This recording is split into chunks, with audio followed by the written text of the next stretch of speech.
Good evening student. Good evening sir. Okay, இன்னைக்கு விக்ரமாதித்யனின் நவரத்தினங்கள், அதாவது ஒரு லீடர் இருக்காருன்னா, ஒரு கண்ட்ரிக்கு, அதாவது ஒரு நாட்டுக்கு லீடர் இருக்கார் அப்படின்னா அவங்களுக்கு கீழே வந்து ஆலோசனை சொல்கிறதுக்காக நிறையா அமைச்சர்களை வச்சுருப்பாங்க. அதை தான் இன்றைக்கி படிக்க போகிறோம். விக்ரமாதித்யனுங்கிறவர் இப்போது நிகழ்காலத்தில் இல்லை, இப்போது ஒவ்வொரு துறைக்கும் அமைச்சர்கள் இருக்கிற மாதிரி அப்போவே வந்து ஒரு அமைச்சரவைன்னு சொல்லி ஒன்று வச்சுருப்பாங்க ஒவ்வொரு அரசர்களும். அந்த வகையில் விக்ரமாதித்யன் அமைச்சரவையில் கட்டடக்கலைக்கு யார் பார்த்தா, இலக்கியத்துக்கு யார் பார்த்தா, இது எல்லாமே வந்து நம்ம இந்த இதில் படிக்க போகிறோம். இது வந்து போட்டித் தேர்வுகளில் கேட்பாங்க. காளிதாசர் என்ன பதவி வகித்தார்? விக்ரமாதித்யனின் அவையில் காளிதாசர் வகித்த பதவி எது? எடுத்துக்காட்டுக்கு கட்டடக்கலை அல்லது வானியல், இலக்கியம், இந்த மாதிரி ஆப்ஷன் கொடுத்துருவாங்க. அப்போ தெளிவான முறையில் நமக்கு தெரிஞ்சால் மட்டும்தான் நம்மளால் வந்து அதை ஆன்சர் பண்ண முடியும். அதனால் ரொம்ப முக்கியம். விக்ரமாதித்யனின் அவையில் இருந்த நவரத்தினங்கள் அப்படின்னு சொல்லி கேட்பாங்க, கவனிங்க. இப்போ பார்ப்போம். ஃபஸ்ட்டு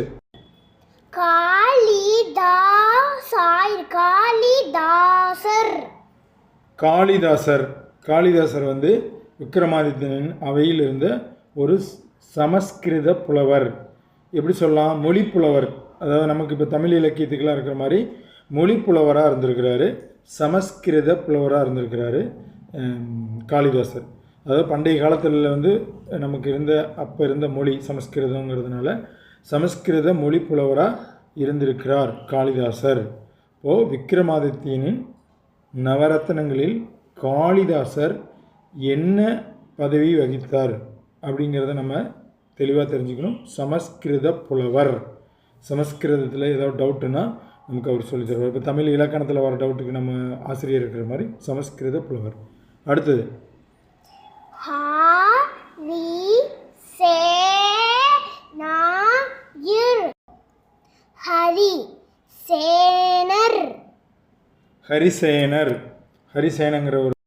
ஹரிசேனரும் ஒரு சமஸ்கிருத புலவராகவே இருந்தார். ஏன்னா மொழி முக்கியம் இல்லையா? மொழின்னு ஒன்று இருந்ததுனால தான் நம்ம வந்து அப்போ எழுதிய எழுத்துக்கள்லேருந்து திருவள்ளுவர் எழுதிய திருக்குறள் வரைக்கும் இன்றைக்கி கொண்டு வந்து நிறைய காலகட்டத்தில் பயன்படுத்துறதுக்கு எது பயன்படுச்சுன்னா மொழியை வந்து நம்ம பேச்சில் மட்டும் இல்லாமல் எழுத்துக்களாக மாற்றி பயன்படுறதுனால தான் இன்றளவும் நம்மளால் முன்னாடி என்ன நடந்ததுங்கிறதெல்லாம் தெரிந்து கொள்ள முடிகிறது. ஸோ ஹரிசேனர் என்பவர் சமஸ்கிருத புலவராக விக்ரமாதித்யனின் அவையில் இருந்தார். ஹரிசேனர் சமஸ்கிருத புலவர், இது தெரிஞ்சுக்கணும். விக்ரமாதித்யன் அவையில் இருந்த நவரத்னங்களில் ஒருவர். அடுத்தது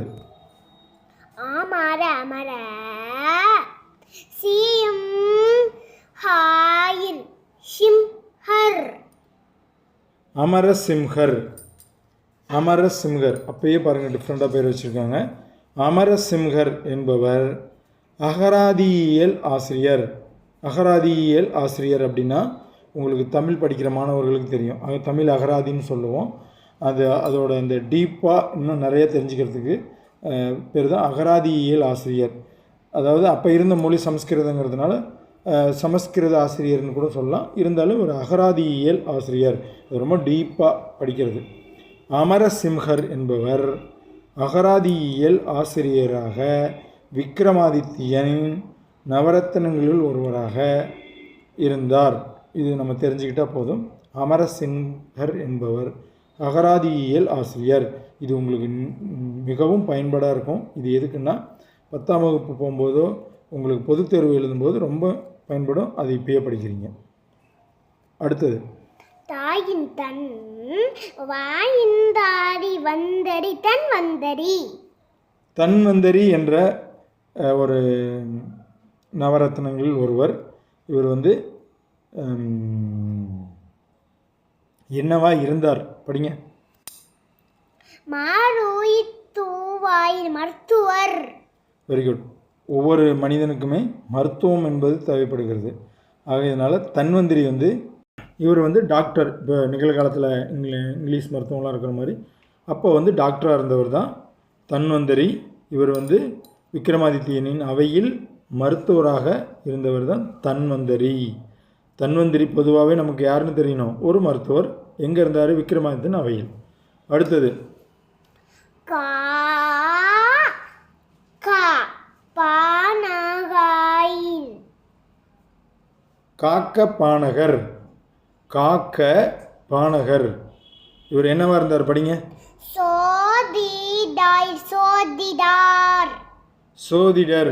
சோதிடர்னா ஜோசியம் பார்க்குறதுன்னு சொல்லுவாங்க. இப்போது அவங்க அஸ்ட்ராலஜி இங்கிலீஷில். அதாவது என்னென்னா பின்னாடி வரும் இதெல்லாம் வரும்னு சொல்லி ஒரு கணிப்பில் சொல்கிறவங்க தான் சோதிடர். இவர் யாருன்னா காக்க பாணகருங்கிறவர் தான் சோதிடராக இருந்தார். எங்கே இருந்தார்? விக்ரமாதித்யனின் அவையில் சோதிடராக இருந்தவர் தான் காக்க பாணகர். இது தெரிஞ்சால் போதும். அடுத்தது சாயின்கு. சன்கு. சன்கு. சன்கு என்னவாக இருந்தார்னா கட்டடக்கலை நிபுணராக இருந்தார். கட்டடக்கலை நிபுணர்னால் என்ன?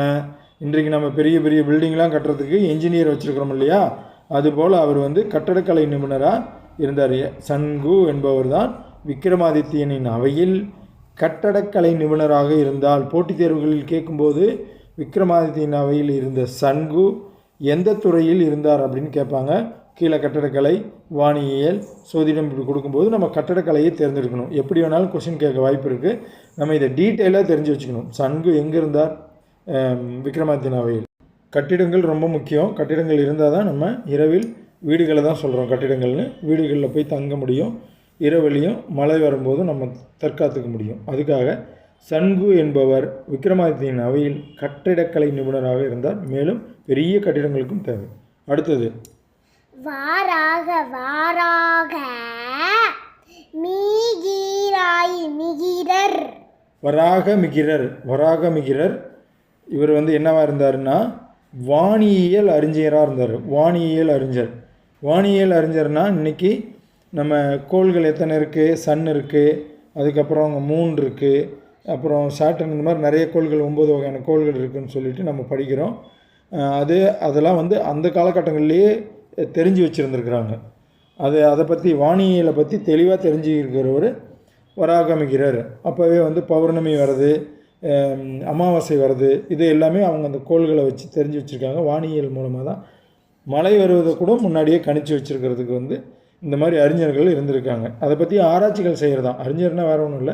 அதை பற்றி டீப்பான ஆராய்ச்சி செஞ்சு அது எப்படி இருக்கும் அப்படிங்கிறதெல்லாம், என்ன நடக்குங்கிறதெல்லாம் ஓரளவு முன்னாடியே சொல்கிறது தான். இன்றைக்கி நமக்கு சயின்டிஸ்ட்டு நமக்கு வானிலை மையத்தில் மழை வருவதற்கு 24 மணி நேரத்துக்கு முன்னாடி, ஏன் 2 நாட்களுக்கு முன்னாடி கூட புயல் வரப்போகுது, மழை வரப்போகுதுன்னு நமக்கு தெரிவிக்கிறாங்க. அந்த மாதிரி அன்று விக்ரமாதித்யன் அவையில் இருந்த ஒரு அறிஞர், வானியல் அறிஞர் தான் வராகமிகிரர். நம்ம தெரிஞ்சிக்க வேண்டியது வராகமிகிரர் ஒரு வானியல் அறிஞர். அவர் விக்ரமாதித்யன் அவையில் இருந்தார். அடுத்தது வராச்சி. வராச்சி. Very good.